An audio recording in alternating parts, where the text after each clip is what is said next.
Hi, my name is Gentil Kraatz, and I'm a French photographer based in London.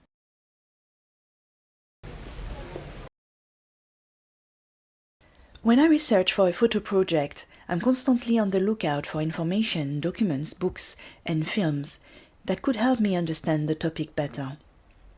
I also interview my sitters to get their point of views, and they often have access to different sources of information or different networks. A few of my friends are journalists or specialists in their fields, and it's always good to get their input. This module, I officially started my research during the London Gallery weekend, which was a way to see the latest developments and trends. I was impressed in particular by the work of J.R. and Antonio Tassis, a Brazilian artist. My aim this module is to focus on a single person, Nawroz, a Kurdish singer, who lives in London as a refugee, and to work with him in a collaboration to produce a multi-layered non-linear portrait of him and his life. I would like to create a small publication with some pictures accompanied by some extracts of what he has said during the interviews.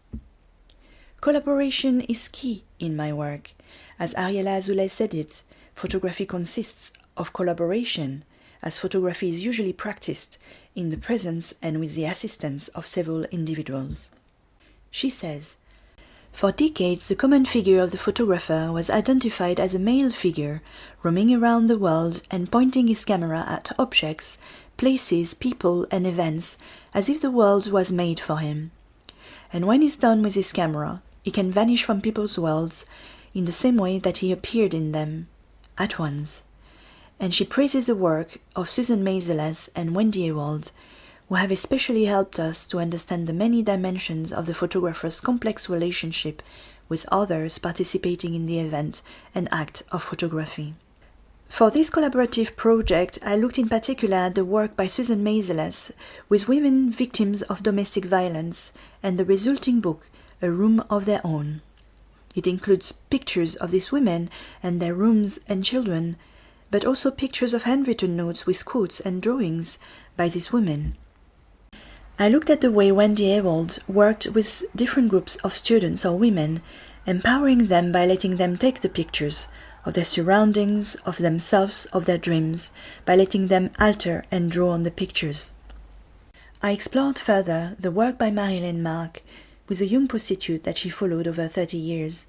She said about her approach, "I think you basically need to be shooting something or someone because they interest you. Then a relationship develops naturally."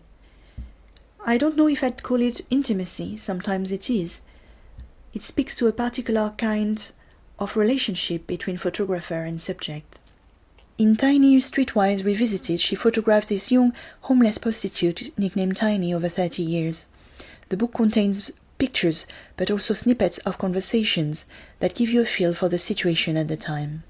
Finally, I looked at the work by J.R. and his murals, and how he asks sitters how they want to be photographed and represented in the murals. He gives the participants an active role in choosing how they want to be seen. I'm a portrait photographer, and it's easier for me to take pictures of people when I actually have spoken to them and I've spent a bit of time with the people I photograph. Yeah. And I also get to know the people as well. And also it's really interesting for me to understand what people think and also get some ideas, because I like using text next to the pictures. Yeah. Text that is usually more impactful or who's revealing something about the person, or so that's why I always have an interview with the photographs, so that there is extra thoughts or reflections from the sitters, from the participants, that I can use and present at the same time I present the pictures. Yes, my name is Nawroz Oramari. I'm a Kurd from Iraq, which is, we call it south of Kurdistan, and internationally it's called north of Iraq. Because it's not been recognized fully and independent south of Kurdistan. These are reminding me of my mother. Oh, really? When I was a child and she was taking us to picnics, in Zakhum. Yeah. Oh, you can leave the back here and we take the pictures in the background? Oh yeah.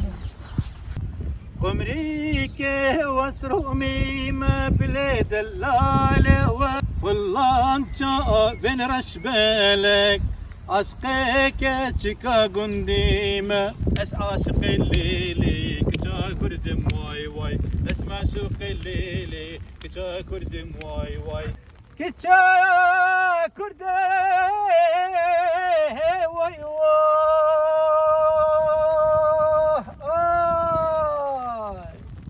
Thank you. Wonderful. That's amazing. Very good.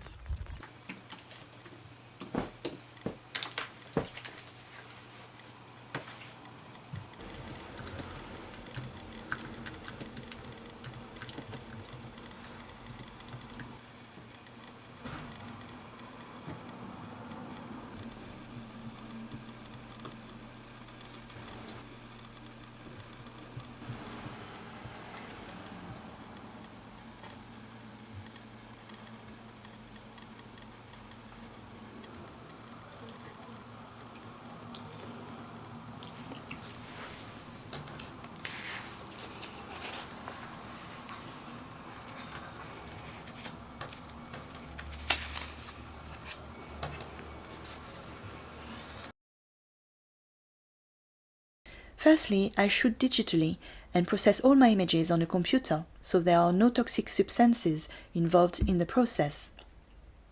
Then, at home, we use green energy.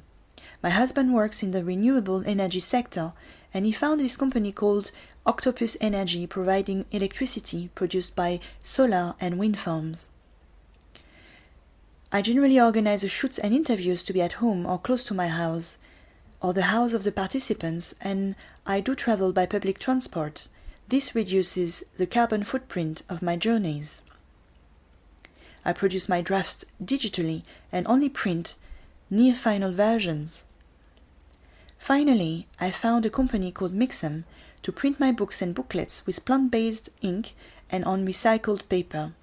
All their waste is recycled and all their papers are from sustainable sources. I write and photograph for a Romanian cultural magazine called Titan, and my next article will be about Nawroz and will include some of my recent pictures.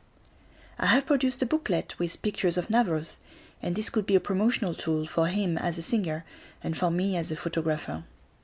The plan is to have an exhibition combined with a concert with Nawroz during the private view of the exhibition. There would be the possibility to distribute the booklet at the same time. Afterwards, it might be possible to create a short video about Nawroz, combining his life, his music and songs, some pictures of him, and I could get him to do the voiceover narrative. It will be interesting to see what happens next.